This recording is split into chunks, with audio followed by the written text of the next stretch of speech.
Thank you so much for tuning into Journey with Christian D. Evans podcast. I'm your host, Christian D. Evans. Now, we have all hired and just sucks at consulting, hired a consultant that sucks, never actually produced anything in their life. Well, that's the reason why I want to actually have this guy on today, because he's actually produced results. He's actually not only in his own life, but also with his clients as well. And I'm talking every aspect of your business. So let me just share with you. He spent 15 years in the advertising industry, first selling advertising space in magazines, and then 7 years in a fantastic advertising agency. However, though, he went ahead and actually started doing a business growth from his house, zero funded. It was a startup. He went through all the growth phases and stresses and strains, blood, sweat, tears of growing into a profitable business that majority of our listeners are facing. He knows every aspect that you will face. Not only that, but a few years, 2018, he sold his business to PLC, had an incredible exit strategy. Now, before though, I want you to understand, he actually pitched for an angel investment for a new online business, and he failed. But he didn't quit. And that's the whole point. Many of you guys are facing, hey, you know what? You're at 1 million, 2 million, 3 million, maybe at mid six figures. And you're like, man, I don't know what to focus on. I need clarity. Well, that's the reason why we are going to bring it today. And he's going to be dropping some bombs. So make sure you pull off the road, take some notes. And my guest, the CEO and founder of Phil Fraser Consulting, he is what is called the Business Sounding Board. Please welcome my guest, Phil Fraser. How you doing today, Phil? I'm great, Christian. Christian, can I employ you as my PR guru and just you go and tell everybody how brilliant I am? That was a great build-up. Well, you can take that snippet and put it anywhere, but the reality is, though, is I'm very excited about actually having you on, because every word of that is true, because you have been able to build incredible results, had an incredible exit strategy, but also build incredible results for other people. But before we dive into that, okay, I always love to talk about the failures. And the reason why is because, see, I think in order to achieve that high successes in life, you have to achieve the really low failures. And if you could maybe just unpack some of those deep, and I know you probably have numerous, but just maybe unpack 1 or 2, 3 very pivotal moments of failure that really helped you go to that next level. Okay, that's a good start. Start with your failures. Okay, let me give you. I'll give you 2 straight off the bat. I was fired from 2 different jobs during my advertising career, both actually because I was really poor at the job. So I hold the hand up and go, yeah, I didn't do very well in that job. The key though is obviously you pick things up as you go along. You know, even if you don't do very well at a job, there are certain things you can pick up. But my biggest failure was the angel pitch that we got no funding for. You know, it's like, you know, you guys over there call it Shark Tank on the TV, we call it Dragon's Den. It's doing that in real life. It's standing up in front of a group of people on a number of different occasions, a number of different meetings, and go, hey, I've got this brilliant idea and I want some of your money to help fund it and start it and make it happen. And nobody wanted to give us any money. And actually, whilst that was the biggest failure, yeah, that was also the biggest sliding doors moment, because what it did is it opened up the opportunity that became the business. Well, see, and that's why I think it's so important. And I love what you said there, because that's why it was a pivotal point to say, hey, you know what? Yes, we didn't get that door closed, but now let's readjust. Almost, correct me if I'm wrong, but the whole business structure or the business plan changed during that time. What was it about that situation? Was it the feedback of that angel investor, or was it just kind of reassessing what happened, why it didn't work? Like, what, I'm just curious, like, unpack that for me. Okay, so I could claim to be a futurologist, and it was a great pivot, and all those sort of things that the kids say today. Total accident. Okay, so just to give you an outline of what we were trying to do. So this was back in 2000. Okay, so for various reasons, I'd come across the concept of online bingo, which had just started happening in the US. And what I did was I pitched to basically get funding for what would have been the UK's first ever pay-to-play online bingo site. And I was actually too early to the market. It didn't really happen for another 5 years. However, what we'd done is we built a very basic website which listed all the US bingo sites. And on it, we had a very simple pop-up questionnaire to get some player data to use in our pitch. So it at least sounded like I knew what I was talking about. You know, I can tell you that they're this age, they spend this much money, they play this many times, all that sort of stuff. So the pitch failed. Nobody wanted to back us to fund what would have been the UK's first bingo site. But what happened was a number of the US bingo sites that were listed on my website contacted me and said, we've come across your website. Can we advertise on your website? And as you mentioned already, my background was selling advertising space. So I'd done that in print. And these guys were saying, hey, if we send you some money, can you run some ads on your website? And I was like, yeah, okay, I can do that. And that's how the business happened. So that became the business. We became the TripAdvisor for online bingo, initially in the US and then in the UK. So yeah, I could claim to have pivoted and all those sorts of cool words, but actually total accident. Well, I appreciate the honesty, because it wasn't like you're like a business genius, right? You're just saying, hey, you know what? But see, what I found so interesting is you weren't so set in your ways. You found that, okay, what is actually producing results? Okay, let me just double down on what's actually producing. Now, also, you did mention something I always find so interesting. I remember listening to Steve Jobs talk about this, and he says, he was studying cryptography in college, and it really didn't have any effect in life until later on when he was running Apple, and then he had this incredible cryptography. It's like really basically saying you may not understand why you're acquiring that XYZ skill earlier on in life, but at some point it will be effective and used properly. And just like you mentioned, you don't know why you got fired numerous ways, but you acquired certain skills in the advertising side of things, and then you're able to just go full throttle. So correct me if I'm wrong, you basically were bringing a ton of traffic, and those companies wanted to advertise because they wanted to get a foothold in UK, correct? It was eventually, but it was initially, although we're based in the UK, the market was in the US. And the market was sort of legally grey. So it was a lot of offshore companies who are based in sort of Costa Rica, Dominican Republic, Antigua, places like that. And the market was growing. It was sort of just behind sports betting and poker and casino. All those online markets were growing, and bingo was growing as well. So in effect, we had two client bases. The first client base was the players. We wanted to come to the website, read our reviews, read the news, and then we wanted to go and click on the ads and go and play at the bingo sites. But obviously our second base was the clients who paid the money were the advertisers. So we had to put ourselves in front of the advertiser and go, hey, we're this great comparison website, you need to be advertising on it. So we had sort of two, with a B2C and a B2B angle to the business at the same time. So let's talk a little bit about this. What did you do to attract that massive amount of organic traffic? Was it just pure, beautiful, amazing content that was like, hey, people were just coming to it? Or was it like you partnered with certain people that had those ecosystems that funneled into your website? Kind of explain that for me. It was a mix of things. I think one of the things that we were lucky with was we were early to the market. So there weren't a great bunch of competitors, and the competitors that were out there were what you guys would call mom and pop. They really weren't doing it properly. I had 15, 20 years of business experience behind me, so I felt we were doing it properly. We were lucky that the market was growing, so there were more bingo sites coming on all the time. So the awareness of online bingo as an idea was growing, and that was driving people to go and look for bingo sites. And because there wasn't a great deal of competition out there, we were ranking quite well on the search engines. Back then it was things like Ask Jeeves and stuff like that. Or, your older listeners will remember things like Ask Jeeves, sort of before pre-Google. And as the market got more competitive, and then when it moved to the UK, it became things like SEO and a bit more brand building and trying to differentiate yourself and making sure you had a USP, because more competitors came to the market who were bingo sites, but more comparison bingo sites are in the market as well.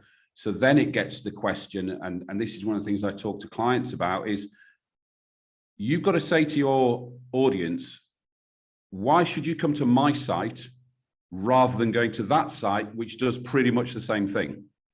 So you've got to have a really sharp USP. And that's what sort of drove us sort of in the later years of the business, because it got really sharp and really competitive.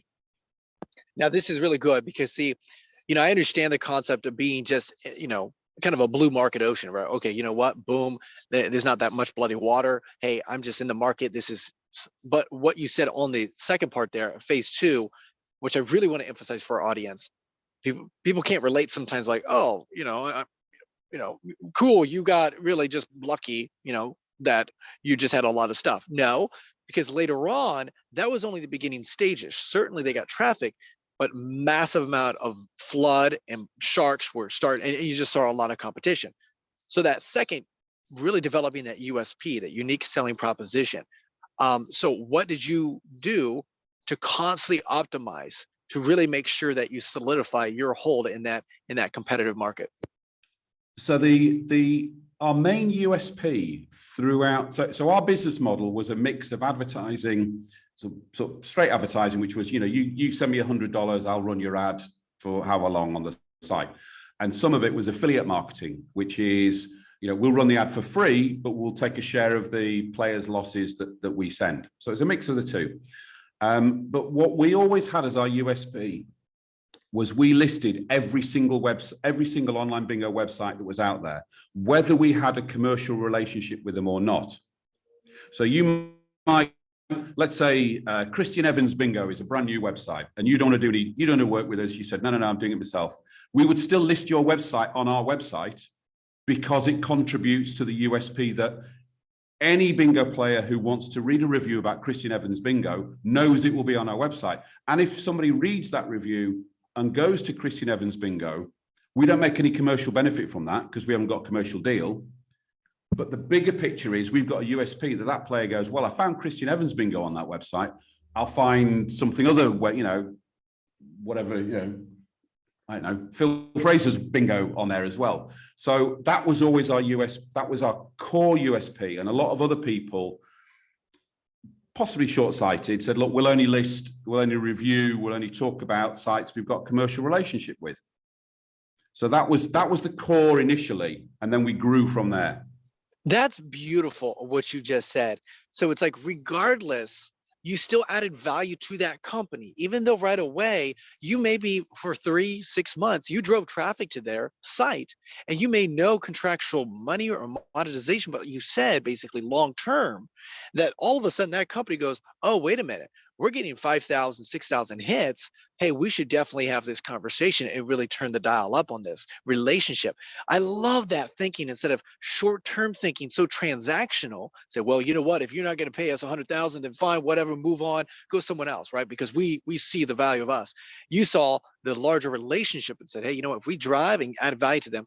So let me ask you, where did that come from? Where was that mindset? How did you think that long-term? Because that's very rare to see someone definitely at the early stages, seeing that massive growth, always optimizing, and really start thinking long-term instead of just, monetization and transactional. I've thought about this a few times actually, and I think it came from my psyche that I'm a bit of a collector. You collect baseball cards or something like that, and over here we have soccer cards and all that sort of thing. And you have to have them all. You have to have every single one. And almost that sort of collector geek sort of stream in me was possibly one of the reasons we did that. And then the additional sort of USPs and the benefits that came out of it, we then sort of identified and went, right, okay, we've got to do it. But I think that's probably where it initially came from. It was that sort of collector geek in me that drove it first, and then sort of slightly post-rationalizing went, hey, there's some great business reasons for doing that. But yeah, the initial idea was like, if you want to find a bingo website, it will be on our website. That was our USP. Incredible. Because see, one of the things I want to share with is I see so many companies. I ask them like, what's unique about their offer, right? So I'm a digital marketing agency, for example. Okay, everybody does digital marketing. What makes you? Well, we have really amazing customer service, right? Like there's no, oh, we do an incredible onboarding. We have relationships, So okay, cool, but like what's unique? And so let's unpack this a little bit, because I want to stop here for a second, because I think so many people think these generic, oh, well, we've been in business for 40 years. This is family owned, right? These just very generic things that are really not effective. They really get people to convert, right?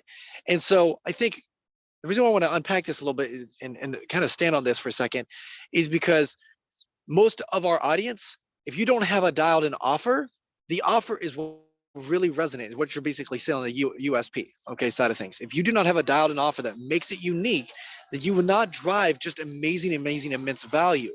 So if you could maybe just, I know I asked this a little bit, but if you could maybe just unpack that a little bit further and say, okay, we saw that, okay, we were really good in this one area. So I didn't start thinking about all these other different avenues. I focused 100% on my time, energy, teams of resources on focusing on what we did the best. Was it culturally that you had to change? Was it focused on, like you mentioned, having the culture focus shift on long-term instead of short-term, and saying, hey, you know what?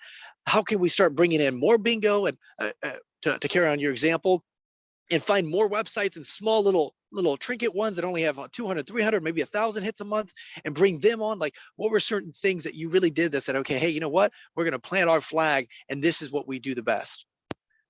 I think in the early days, and the early days were probably the first 5 years when the whole market was US based. It was basically myself, my wife, and a few freelancers. But we made the effort to come out. The industry used to have sort of 3 or 4 annual conferences around the world. There was one in Montreal, there was one in Toronto, and there was one in Vegas. We never went to that one, but we were out there making the effort. So initially we were trying to make a difference between us and our competitors. Like, we're out there, we're there in front of you, we're out here to say hello, this is us, this is our faces, all that sort of stuff. And then when they started having conferences in London, we hosted like a bingo get together. Just because it was an online business, a lot of people don't meet each other, they don't see each other, they don't know who they are. We hosted, and we did it every year, and it became like the go-to online bingo meeting. So we sort of planted our flag in that from a B2B point of view. And then a couple of years later, sort of 2005, 2006, 2007, there became an online bingo conference on its own. And the guy who organized it, I was very lucky. The guy who organized it came to me and said, hey, you know everybody in the sector, will you be the chairman? And I did that for 10 years straight off. And that again plants me as, and I got the nickname Mr. Online Bingo, because I was the man. And all these sort of incremental, and all this is B2B, obviously. And all these things made it. And I was always one of the ones who would speak at conferences. These people, I can't speak in front of 50, 100 people. I scare myself. I always think that's brilliant, because I've got 100 people in front of me and I'm selling to them all the time. So what happened was, as new bingo sites were launching, people would say, hey, you want to go on Phil's website? That's the one to go on. That's the one. So we ended up sort of constantly getting referrals. And then eventually, sort of towards the end, we had people contacting us saying, we're launching a bingo site in 3 months. Can you give us some advice? So we became the sort of default part of the business. And then towards the end, we launched our own annual industry report. We ran our own industry awards ceremony. We were one of the first people to advertise on TV in the UK. So all of these things built that brand on a B2B level. So it went from, 2002, 2003, we might have 50 people in a pub in London, to, 2017, 18, we had 150 people at Madame Tussauds in London at an awards event. So, and I love this. I just love this. And I really appreciate you kind of unpacking this a little bit, because see, what happened was you optimized on the beginning. You got Very fortunate because you were the first one there. Okay. You own that. But not only then that, you optimize it. And of course, you got a USP and said, hey, you know what? How else can we add value to these people, right? These organizations, our potential clients. And then what happened? You drove traffic to those individuals. You put them on your website. You were getting this massive, immense value. Everybody was going to your website because it was constant. Then all of a sudden, there was a massive, basically fuel on the fire. And now everybody's just started coming to it. You're like, hey, you got to be positioned on this website because guess what? Everybody's going there, right? It's the Google of the gaming side of the bingo side of things, right? Yeah. And so now all of a sudden you became the forefront, which now it comes to the negotiation aspect, right? So at the beginning stages, you're talking some big stuff. Did you see the value that you had there at the beginning? And did you negotiate pretty strictly? Or was it more of like, hey, I want you to try it out just to bring some revenue in, and then we can restructure the deal 3 months down the road after you get XYZ. So, because you're talking some big contracts, you're talking some enterprise deals. So if you could maybe walk through that, because I know some of our audiences are having those conversations and how to properly position your pricing. So, what you're worth. Okay, so let me let you all into a secret. When these advertisers first started coming to us and they said, hey, we want to advertise on your website, we went, okay, send us $150 and we'll run your ad for a month. Okay, whatever the figure was. And then the next month they go, hey, Phil, we want to advertise again. So I go, well, okay, so you must have made more than $150 on this ad. Price has gone up. It's $200 now. They went, oh, okay, we'll pay $200. And then they come back the third month and you go, well, okay, you've obviously made more than $200 on this one. The price has gone up again. It's $500. And we did this for the first 5 or 6 years until people started saying, oh, yeah, I can't rebook. So, all right, do you know, the price has just gone down a bit. It's just gone down to, $995.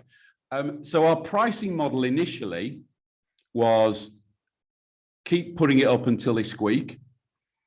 And then we used to update the rate card on a monthly basis. Because we had more people coming to the market, we were able to do that. Then I mentioned the affiliate market, which was, in very simple terms, is we'll run your ad for free, but we'll give you, let's say, 25% of the money somebody loses every month in perpetuity, okay? So, we might have 10 different websites all say, we'll do a 25% deal for you. So then you go back to one of them and say, well, tell you what, if you do a 30% deal with us, you appear higher on the website and you appear on more places on the website, et cetera, et cetera. And again, some people said, yeah, we'll do that. And they go higher on the website. But what I always said to the team was actually, it's not about the percentage of the deal. It's actually about who sends the biggest check at the end of the month. So I might go back to Christian Evans bingo, okay? So you say to me, I'll only give you 10%, Phil. I'm not going to give you a penny more than 10% of revenue, okay? But you send me a check for $5,000 every month. And the guy down the road who's offering me 25% sends me a check for $1,000 a month. So I go, okay, I'll keep running with you. We just followed the money. So we were maximizing revenue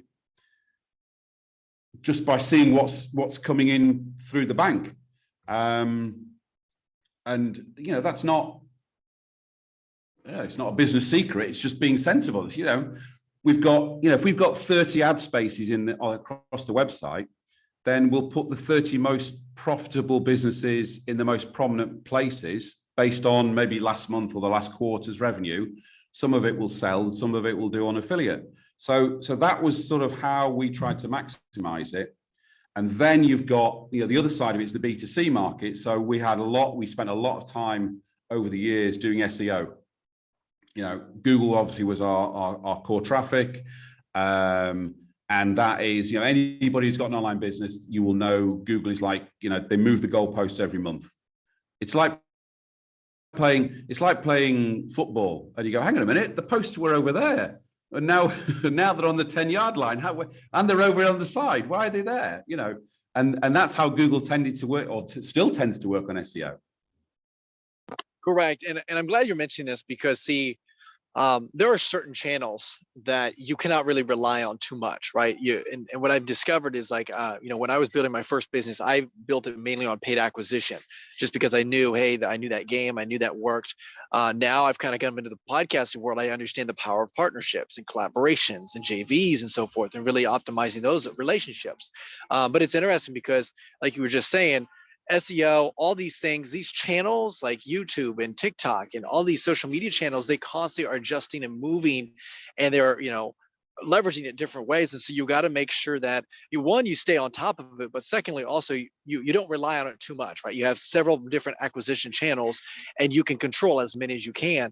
Now, let me ask you this, because we did mention a little bit in regards, and this is kind of what you coach on with a lot of your clients, is regarding like what to focus on when they're at XYZ stage in their company. Majority of our audience, like I mentioned, are at like high 6-figure, 7-figure entrepreneur. Some of them are like mid 7 figures, and obviously they wanted to scale an 8 and 9-figure business. And so I understand, just from talking to some of our audience and having good conversation with them, that they like that clarity, they like that focus, they like that understanding, like, okay, hey, I want to achieve an 8, 9-figure, but maybe I need to focus on building a team and being, the mindset. Well, there are certain things you need to do. Maybe I need to build out fulfillment and systems and processes. Maybe I need to hire, and fire people. And so, there's a lot that you need to focus on as a CEO and business owner, but it's a matter of what to focus on at the right time in the right sequence. So maybe if you could just kind of, and I know that was a lot, but you can start wherever you want and then just go and take it from there. Okay. Okay, that's like, well, we could do 2 podcasts on that question. But the way I would always do it, and this probably works with CEOs at any point. When you start up, you're the CEO, you do everything, and then you grow a team, and you sort of slice bits off you, and you give them to somebody else and give them to somebody else. And what tends to happen, you get to a point where, and this is not everybody, but this tends to happen with a lot of people, is you end up as a CEO or the person running the business, and you're still doing roles you should not be doing.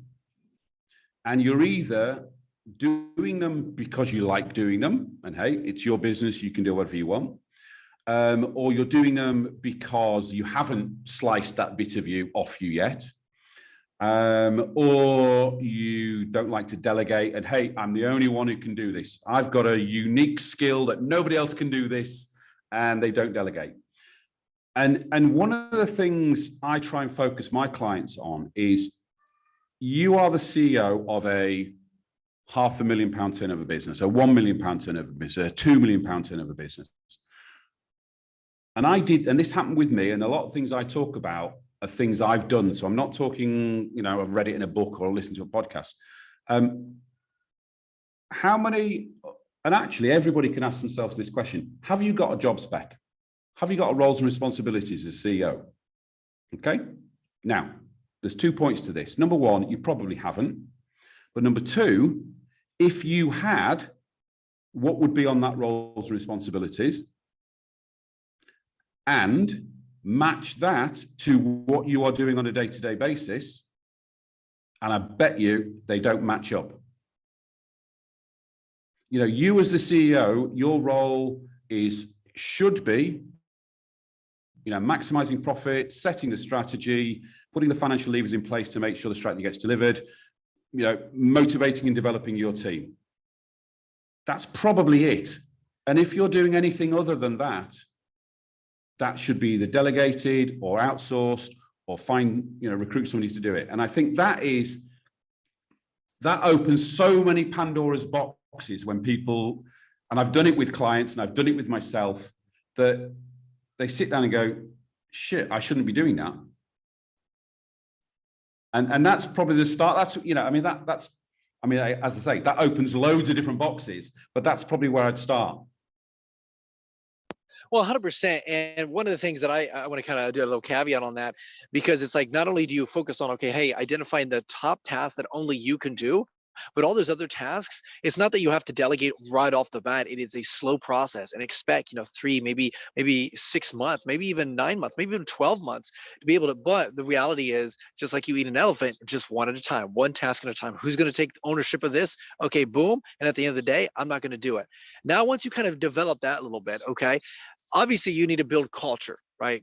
culture, but also systems and processes and operations and so forth.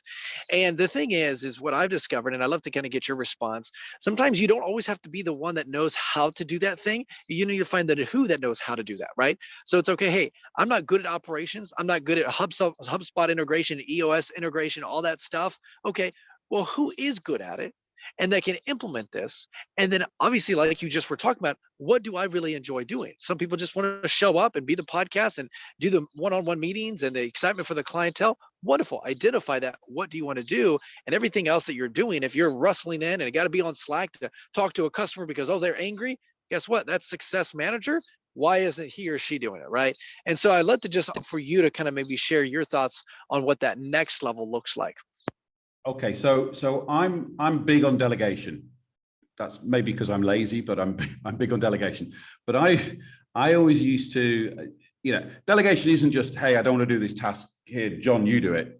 You've got to identify what the task is. You've got to identify who's best to do it, and you've got to train the person to do it, and you've got to manage them doing it, and you've got to set targets for them to do it. But at the end of the day, I used to say to my team, we're in whatever situation we're talking, we're at position A, you need to deliver position B for me. I'd probably go this way round, but if you go the other way round, I don't mind. But as long as you deliver B, and these are the parameters of delivering B, this is the budget, this is the timeline, this is the level of quality, whatever it might be. And you say to the person, do you feel confident doing that? Do you need any training to do that? Have you got experience to do that? And if you've got any problems, come and talk to me. And then, they come back to you in a week's time and go, hey, Phil, we're at point B, whatever point B might be. And that is the beauty of delegation. Now, as the CEO of the business, it's up to you to determine what the most important bits are. Like you say, if you've got an operations manager, you say to the operations manager, I don't want to hear any problems about the operations. You just sort them out, and I want everything to happen. And if there's a major problem, come and tell me. But actually, it's your responsibility. This is the budget. This is the timeline. This is the quality standard. Off you go. And the business owner sets that culture of allowing people to do their jobs and allowing the best people to do the best jobs and training them and motivating them and clear targets and none of this. Here, give it to me. I'll do it. It's better if I do it. I can't be bothered to teach how to do it. Well, why this is so important is because, see, when I first started, I remember this so distinctively. I remember running a Facebook ad and I'm like, how do I know if this is actually producing? Like, I understand, okay, if I make money, okay, that makes sense. But like, what's an average click-through rate? What's an average opt-in rate? What's the average, like, what should be like each, like, what's the blueprint? What's the baseline? And then like, I know this is successful. And then, or I need to adjust and modify, right? And so that's the question I'm always asking. And so that's the same thing that I've realized, like, that's why it's so important for people like you, Phil, because what happens, these business owners, they're like, okay, I don't even know what to focus on. Oh, I didn't know, like, I need to develop the operations, because obviously the operations, it should be here and it's here, down here, right? Or like, hey, I didn't know my team isn't really performing to what it's truly capable of. Definitely when we're at XYZ revenue, like, it should be here. And then, like, there are certain things that we need to integrate with email operation and stuff like that. Like, there's so many different things that a lot of companies don't understand. Like, there's a baseline and like there's a foundation, like, okay, this is what it should be. And if you're not hitting these metrics and marks, then you're just not actually turning this stuff in. And there's a lot of things that business owners, they just don't know, and they have no idea. So let me ask you this. So when you had an exit strategy, okay, and I know we're kind of pivoting a little bit, but I want to have this conversation because I want to bring this in. What did that conversation look like? Was it, hey, someone said, hey, I want to acquire you? Or was it you were reaching out and saying, hey, if you say the right number, I'm looking to sell my business? You talk to a broker and having that conversation. So kind of help us understand that. Yeah, so the first thing was that there wasn't an exit strategy. I'd always been, a lot of people set up their own businesses and they get very attached to them and emotionally attached to them, which I was. But they get to the point where I can't give away my baby. Whereas I'd always been of the opinion, and I think this is sort of comes out of a little bit of imposter syndrome from me, was almost like, shit, let's sell it before somebody finds out we don't know what we're doing. Although that took 18 years to get there. But so I'd always been of the opinion, look, if somebody gives us a big enough bag of cash, we'll give them the keys. Quite happy with that. And I had a drawer full of NDAs from people who contacted me and said, hey, Phil, we want to buy the business, signed an NDA, and it went nowhere. Anyway, we got approached, and our market had got to the point, the whole online gaming market got to the point where there's about half a dozen big acquisitors in the market, and they were picking up businesses left, right, and center. So it was a very acquisitive market. And we got approached by one of them who said, hey, Phil, we'll give you large number. And I was like, oh, that's a large enough number to give you the keys. So we went and had a meeting with them. But it turned out there were a few caveats, and there was earnouts, and there was paper involved, and all that sort of stuff. But what we then did was we contacted because it's quite a small industry, we contacted all the other acquisitors and said, look, we're not for sale, but we're talking to somebody. And if you're interested, now might be a good time to speak to us.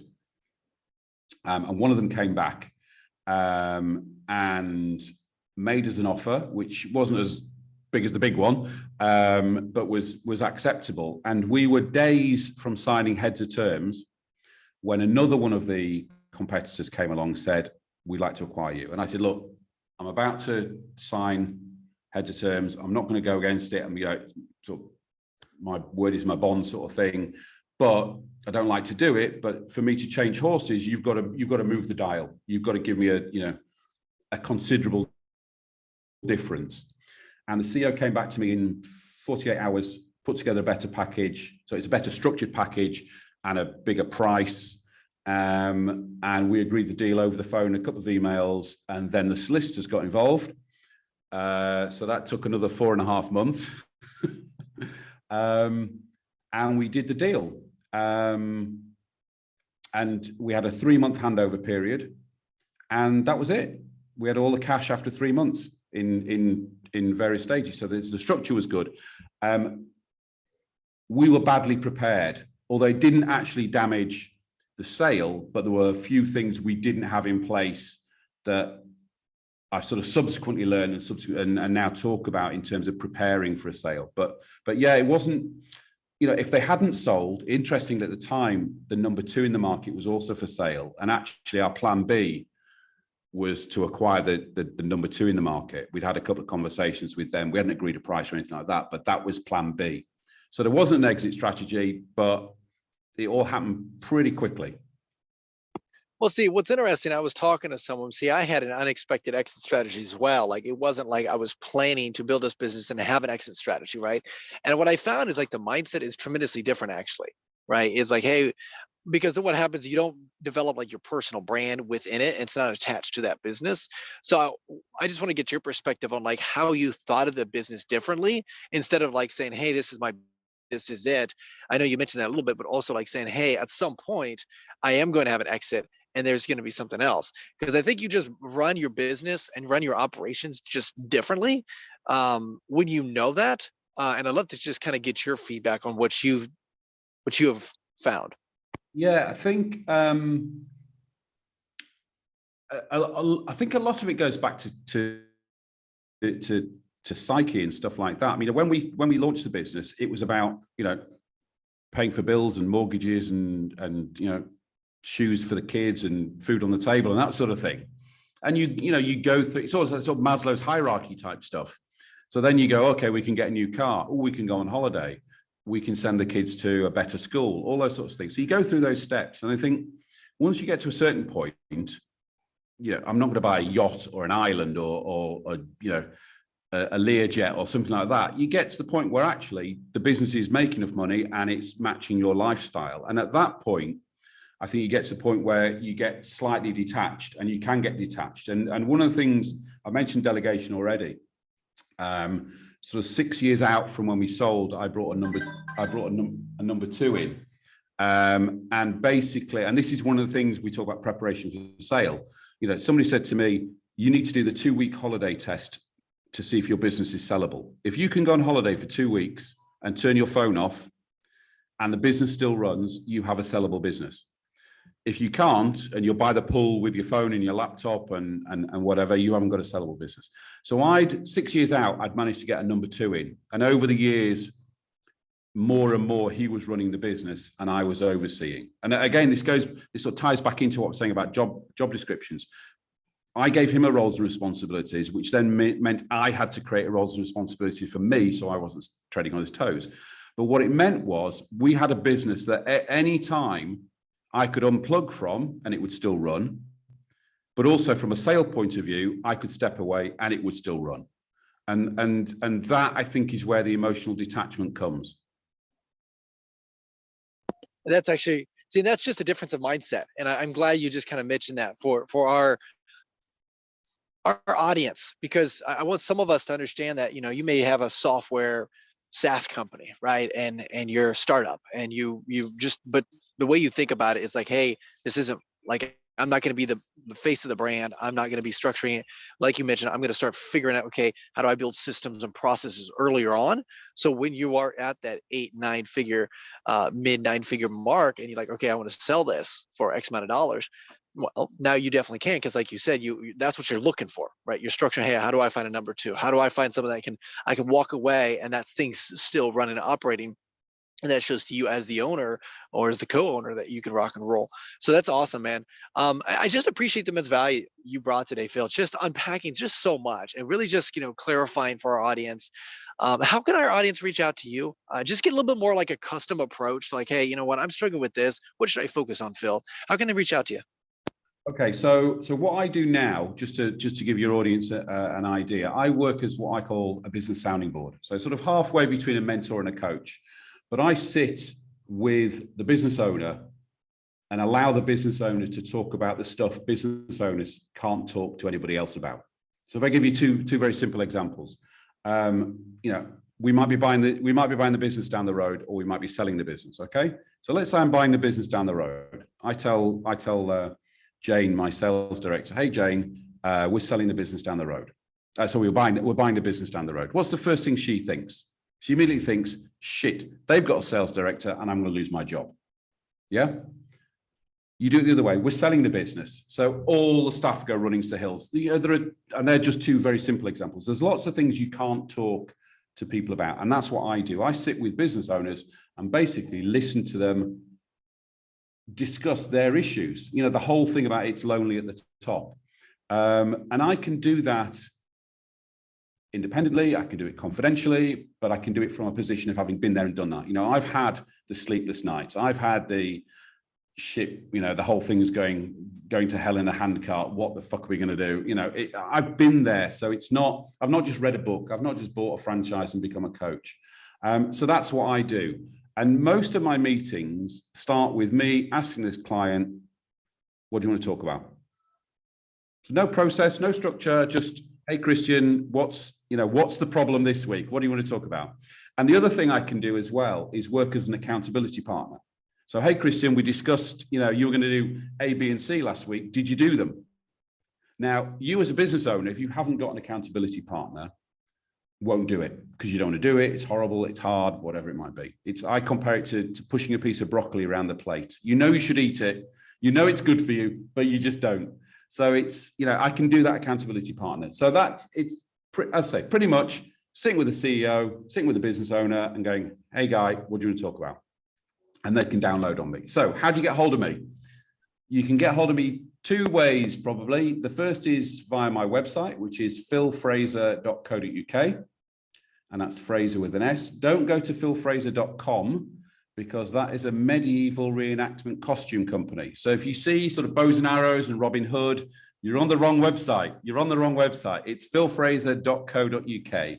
Or look for me on LinkedIn. I'm on LinkedIn most days, and DM me, connect with me, and quite happy to have a chat with anybody you want. No obligation. First chat's free. Awesome, guys. And those links will be in the description below. And I just want to really emphasize here for a second, because see, I remember I had someone just like Phil where he was just being able to soundboard, right? I had this really crazy idea. I thought this was going to be working. And then all of a sudden I said, hey man, what do you think about this? He says, well, it's going to take a lot of your time, a lot of your energy, and a lot of your effort. Is that what you want? No, not really. So he's like, okay, well, I wouldn't do it. And so what that did is save me hundreds upon millions of dollars, as well as hundreds upon thousands of time as well. So just having someone that's been there, done that, that knows what the kind of time and energy and the results that that XYZ strategy or project or, focus that, it just is it's you can't really put a price on it. And so I would just reach out, guys. Those links will be in the description below, to reach out to just Phil and having a conversation with them. And Phil, again, I just appreciate the immense value that you brought today. Just unbelievable. I was taking notes over here. Just love this. And how can I just always love to ask my audience, before my guests before they leave, is there any last words of wisdom that you'd like to share with our audience?